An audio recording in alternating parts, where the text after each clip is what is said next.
Hello student, हम पढ़ रहे हैं आपका subject energy conservation for electrical second year. और इसमें हमारा जो चैप्टर नंबर 4 विद्युत उपयोग में ऊर्जा दक्षता energy efficiency in electrical utilities. तो देखिए इसमें फर्स्टली है कि इसमें हम पढ़ेंगे पंप। तो पंप क्या होता है, देखिए पंप का जो इंट्रोडक्शन है वो इस तरह से है कि देखिए पंप एक युक्ति होती है जो किसी तरल की दाब ऊर्जा बढ़ाने के लिए यूज़ की जाती है, उसे हम कहते हैं पंप। पंप साधारणतः किसी को निम्न तल से उच्च तल तक उठाने का काम करते हैं। अतः पंप द्रव पे कुछ कार्य करते हैं। कार्य करने के लिए पंप को किसी बाह्य सोर्स से ऊर्जा एनर्जी देनी पड़ती है, अर्थात पंप को विद्युत मोटर या किसी प्रथम चालक द्वारा चलाया जाना आवश्यक है। पंप टरबाइन का विलोम है, क्योंकि टरबाइन द्रव की दाब ऊर्जा का यूज़ करके यांत्रिक ऊर्जा देती है, जबकि पंप यांत्रिक ऊर्जा प्रयोग करके इसकी दाब ऊर्जा बढ़ाते हैं। संक्षेप में पंप एक द्रविक युक्ति है जो विभिन्न प्रकार के द्रव्यों को खींचने, उठाने, प्रदाय करने या गतिमान करने के लिए यूज़ की जाती है। फिर आता है पंप की क्रिया, वर्किंग ऑफ अ पंप। देखिए पंप के 3 भाग होते हैं या 3 भागों में बांटा जाता है। इसको ये प्रदर्शित किए जाते हैं। पहला होता है चूषण, जिसे बोलते हैं सक्शन, द्रव पर क्रिया करने वाला भाग, और थर्ड है डिलीवरी। तो देखिए इस पंप में आपको दिख रहा है यह है चूषण जो निम्न द्रव तल पर है। फिर सेकंड क्या है आपका द्रव पर क्रिया करने वाला भाग, वो ये है। और फिर है आपका प्रदाय डिलीवरी या सप्लाई, वो है आपका ये। तो पंप को क्या किस में बांटा जाता है, 3 भागों में बांटा जाता है। क्या होता है नॉर्मली कि पंप को गहराई से द्रव खींचने के लिए यूज़ करते हैं। इस स्थिति में पंप को निम्न द्रव तल से ऊपर स्थापित किया जाता है। चूषण भाग द्वारा दाब अंतर के कारण द्रव चूषित होकर ऊपर उठता है और पंप के प्रवेश पर पहुंचता है। द्रव के निम्न तल पर साधारणतः वायुमंडल दाब होता है, जबकि पंप क्रिया के अंतर्गत प्रवेश बी पर देखिए देखा ना, जो आपका क्या है ए पर कौन सा भाग है यहाँ पे, साधारणतः वायुमंडलीय दाब है। कहाँ पे, निम्न तल पर। और जबकि पंप क्रिया के अंतर्गत प्रवेश पे जब वो अंतर आता है तो बी पर क्या होता है आपका वायुमंडल से कम दाब स्थापित किया जाता है। इस प्रकार ए तथा बी में दाब अंतर के कारण द्रव चूषित होकर प्रवेश बी पर पहुँचता है। फिर है आपका द्रव पर क्रिया करने वाला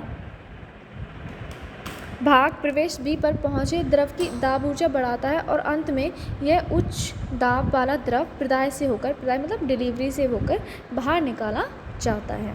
ये देखिए किसी मोटर का यह, आप इस डायग्राम को अच्छे से देख लीजिएगा। ये इसका डिलीवरी है, और ये इसका मीडियम पार्ट है, द्रव पर क्रिया करने वाला। और थर्ड है इसका क्या आपका चूषण या सक्शन। तो ये क्या है आपका देखिए निम्न द्रव तल है, और यह है मोटम का प्रथम चालक जो लगा हुआ है। यहाँ से यांत्रिक ऊर्जा इसको प्रोवाइड करी जा रही है, तब ये जो आपका पानी है उस पर क्या डाल रहा है, प्रेशर डाल रहा है, और उसकी वजह से वो पानी ऊपर की तरफ आ रहा है। फिर आता है आपका सक्शन, चूषण, प्रदाय तथा स्थितिज शीर्ष एवं त्वरण शीर्ष, suction, delivery and static head and accelerating head. क्या होता है देखिए पंप के प्रवेश इनलेट पर जो लो प्रेशर उत्पन्न हो जाने से निचले तल का द्रव पंप तक ऊपर उठता है। इस गहराई से पंप को द्रव खींचना हो उस पंप का सक्शन हेड कहते हैं। ठीक, इसे HS द्वारा प्रदर्शित करते हैं। देखिए HS क्या है, ये इस गहराई से क्या करना है, पंप को पानी चूसना है, तो इसे क्या कहते हैं, सक्शन हेड। इसे HS से डिनोट किया जाता है। फिर है आपका पानी के लिए HS का अधिकतम मान 10 मीटर जल होता है। HS जो है वो वर्क तभी करेगा आपका सक्शन हेड, कब, जब उसका अधिकतम मान जल का 10 मीटर होगा, क्योंकि जहाँ से जल ऊपर खींचना होता है वहीं साधारणतः वायुमंडलीय दाब होता है। परंतु घर्षण आदि के कारण HS का व्यावहारिक रूप से अधिकतम मान 7.5 मीटर ही रह जाता है। अब क्या होता है देखिए पंप में जो सक्शन के पश्चात द्रव को दबाया जाता है, अब उसका सक्शन हो गया, अब उसको दबा रहे हैं, और इस प्रकार पंप के निकास आउटलेट पर सिरे पर द्रव का जितना शीर्ष उपलब्ध होता है उसे हम पंप का डिलीवरी हेड कहते हैं, जिसे हम HD से डिनोट करते हैं। ये आपका क्या है HD, इसे हम कहते हैं डिलीवरी हेड। ठीक, फिर आता है आपका डिलीवरी हेड कहते हैं। फिर है कि इस तरह पंप द्वारा द्रव को HD ऊंचाई तक ऊपर चढ़ाया जा सकता है, जो HS + HD। फिर है पंप का स्थितिज शीर्ष, स्टैटिक हेड कहलाता है। ठीक, क्या, फिर आता है आपका सिलेंडर में पिस्टन की गति पश्चाग्र होती है, जिस कारण गति के समय पिस्टन का कुछ त्वरण भी आवश्यक होता है। क्योंकि पिस्टन के साथ साथ क्या होता है, द्रव भी गतिमान होता है ऑलरेडी उसमें, तो द्रव में भी पिस्टन के अनुसार त्वरण होता है। द्रव में यह त्वरण बनाने में ऊर्जा का अतिरिक्त खर्चा होता है, जिसे त्वरण सी में हम व्यक्त। फिर आपका यूजेस ऑफ पंप्स, पंपों के उपयोग कहाँ होते हैं। देखिए इसके बहुत सारे जो फील्ड हैं वहाँ पे ये वर्क करता है, जैसे शक्ति, इंजीनियरिंग वर्क्स, खेती कार्य, परिवहन कार्य, औद्योगिक कार्य एवं डोमेस्टिक यूजेस आता है। विभिन्न द्रव चालित मशीनों में शक्ति स्थानांतरण के लिए, खेती के अंतर्गत सिंचाई के लिए, बॉयलर आदि में दाब पर पानी भेजने के लिए, डीजल इंजन में तेल भेजने के लिए, मशीनों के स्नेहा के लिए, बड़े निर्माण कार्यों में पानी को विभिन्न स्थानों पर उपलब्ध कराने के लिए तथा घरेलू आवश्यकताओं के लिए विभिन्न प्रकार के पंपों का यूज़ किया जाता है। इस प्रकार पंप, शेपर, ग्राइंडर, यूनिवर्सल परीक्षण मशीन, बॉयलर, अंतर्दहन इंजन, क्रेन, प्रेस, जैक आदि मशीनों तथा युक्तियों पर भी प्रयोग किए जाते हैं। पंप का पदनाम, डेसिग्नेशन देखिए क्या होता है। पंप का पदनाम उसके भाग, प्रकार, चूसर तथा डिलीवरी हेड और शक्ति तथा क्षमता, कैपेसिटी द्वारा किया जाता है। पदनाम के लिए इनके अतिरिक्त पंप में प्रयुक्त वाल्व, चाल, प्रायोगिक द्रव, उद्देश्य तथा प्रायोजिक स्थल आदि भी सम्मिलित किए जाते हैं। फिर है पंपों का वर्गीकरण, क्लासिफिकेशन ऑफ पंप्स। तो देखिए इनका वर्गीकरण कैसे करते हैं। ये 2 टाइप के होते हैं। पहला है आपका धनात्मक विस्थापन पंप, पॉजिटिव डिस्प्लेसमेंट पंप। एक है गतिज दाब पंप, डायनामिक प्रेशर पंप। इसमें कौन कौन से पंप आते हैं आपके। प्रत्यागामी पंप कौन सा है, पॉजिटिव डिस्प्लेसमेंट पंप का एक टाइप है आपका प्रत्यागामी पंप, रेसिप्रोकेटिंग पंप, और एक है आपका घूर्णन पंप, रोटरी पंप। और गतिज दाब पंप का जो आपका एग्जाम्पल है वो है अपकेंद्री पंप, सेंट्रीफ्यूगल पंप एंड नोदक पंप, प्रोपेलर पंप।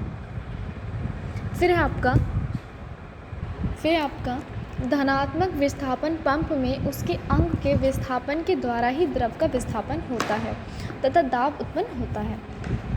प्रत्यागामी पंप में धनात्मक विस्थापन उसके पिस्टन, मज्जक या प्लंजर, जब पिस्टन की लंबाई उसके स्ट्रेटनर से अधिक होती है तो यह प्लंजर कहलाता है, के आगे पीछे के ऊपर नीचे चलने से होता है।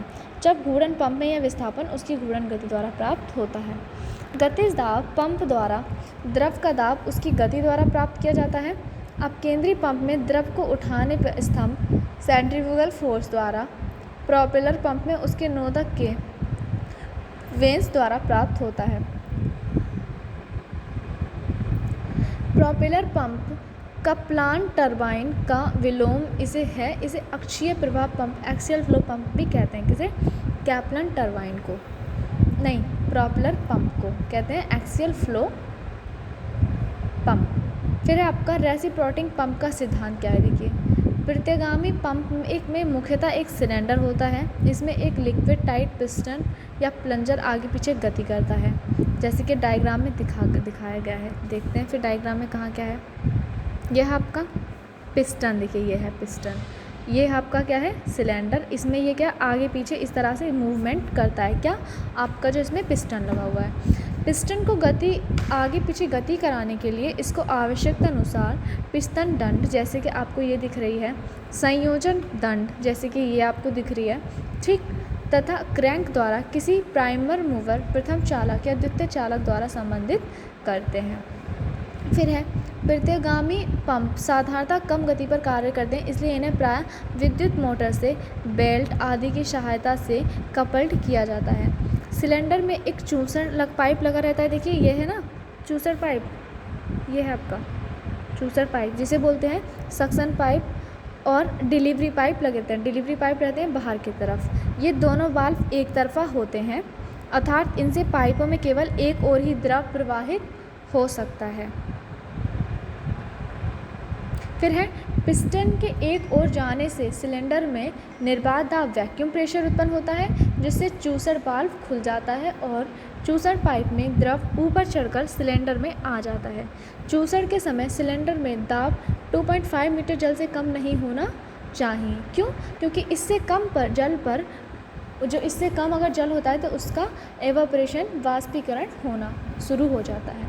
जब पिस्टन दूसरी ओर चलता है तो यह सिलेंडर में चूसित द्रव को दबाता है, जिससे चूसण वाल्व बंद हो जाता है, सक्शन वाल्व और डिलीवरी वाल्व खुल जाता है। जैसे जैसे पिस्टन द्रव को दबा देता जाता है, द्रव प्रदाय जो द्रव होता है आपका वो डिलीवरी पाइप में प्रवाहित होना शुरू हो जाता है। ये था आपका क्या, रेसिप्रोकेटिंग पंप के